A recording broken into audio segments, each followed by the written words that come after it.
This is Optimal Living Daily, episode 1886, Minimalism Renewed, and Success Does Not Exist, both by Joshua Fields Millburn of the Minimalists.com, and I'm your very own personal narrator, Justin Malik, reading to you from some amazing blogs and books to help you optimize your life.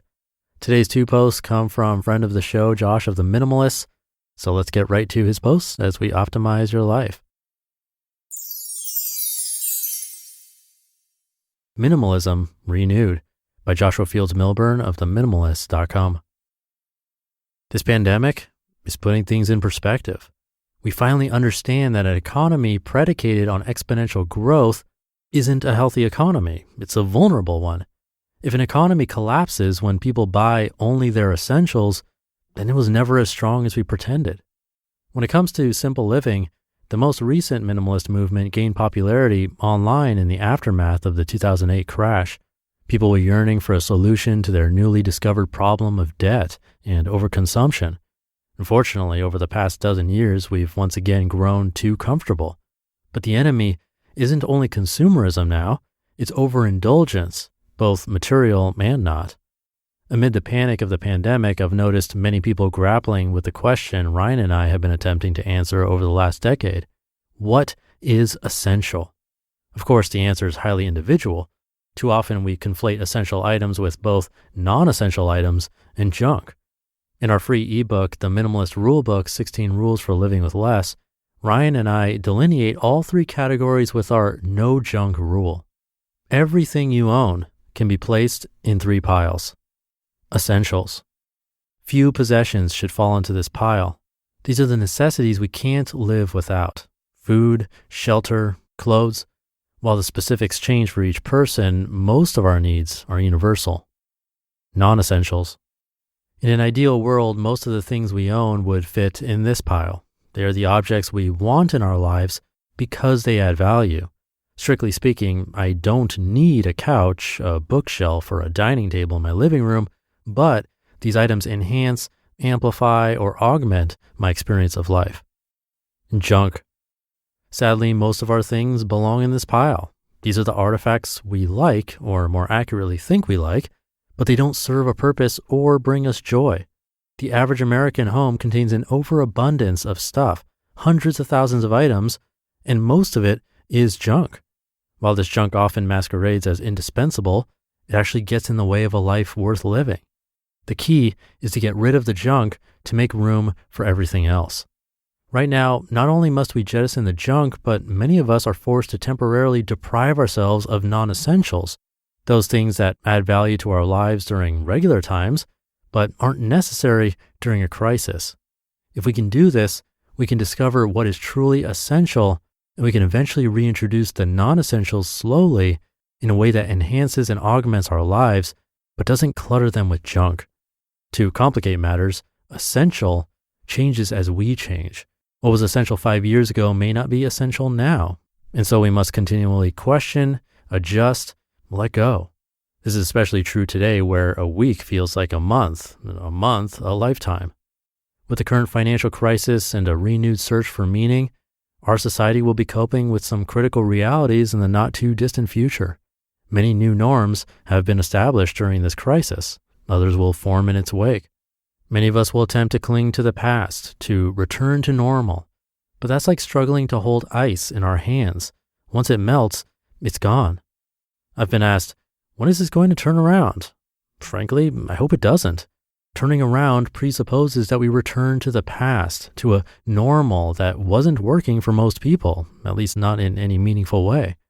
While I don't know what the future holds, I hope we emerge from this uncertainty with a new normal, one that is predicated on intentionality and community rather than consumer confidence. To get there, we must simplify again. We must clear the clutter to find the path forward. We must find the hope beyond the horizon. I had a conversation recently with one of my mentors, Carl Widener, who showed me the Chinese characters for the word crisis, wei ji, which signify danger, wei, and opportunity, ji, respectively. While there are arguments among linguists as to whether the character for ji actually means opportunity, the analogy is still apt.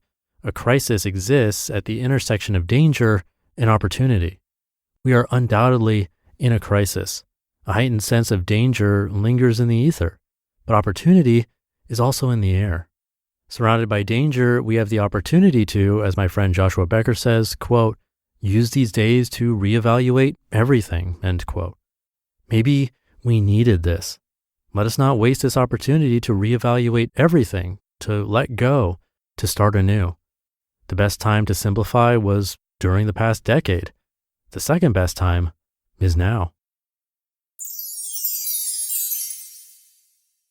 I have another article from Joshua coming right up, but first, if you're a small business owner, this is for you.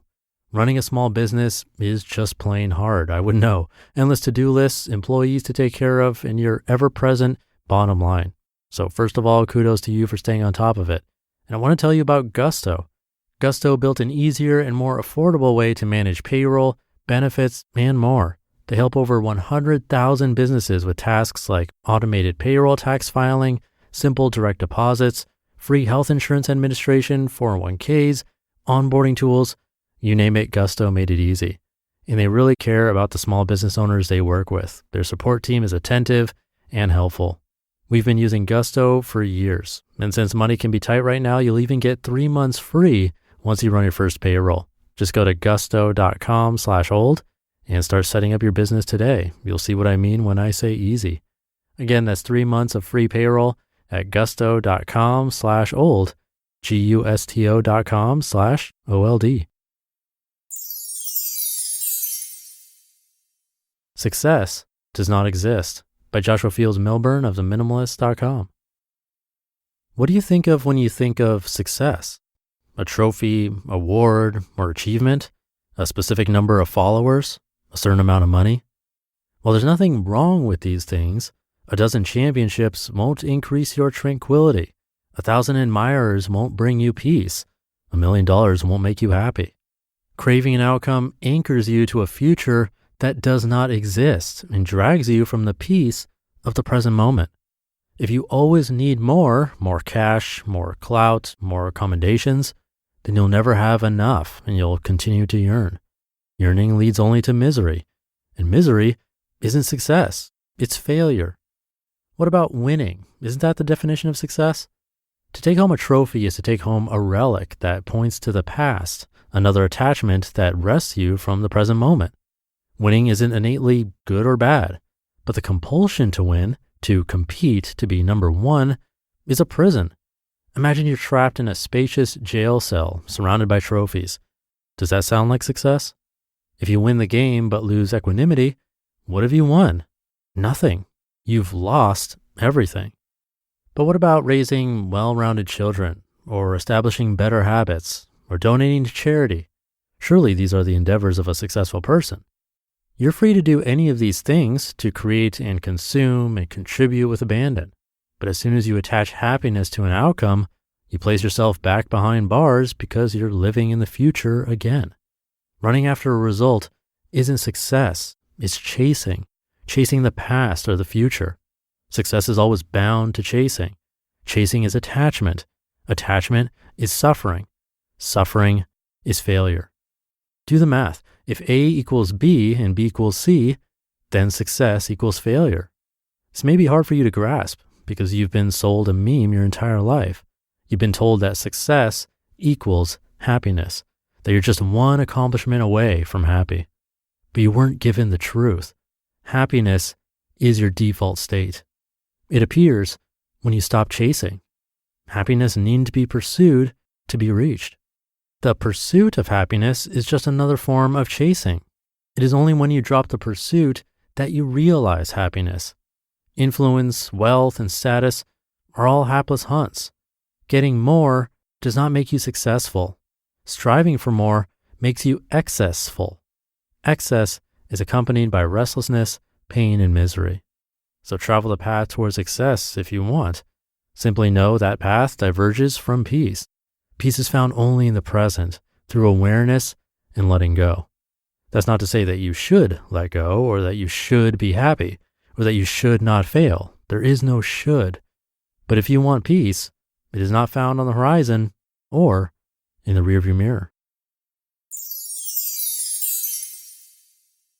You just listened to the post titled, Minimalism Renewed, and Success Does Not Exist, both by Joshua Fields Millburn of Minimalists.com.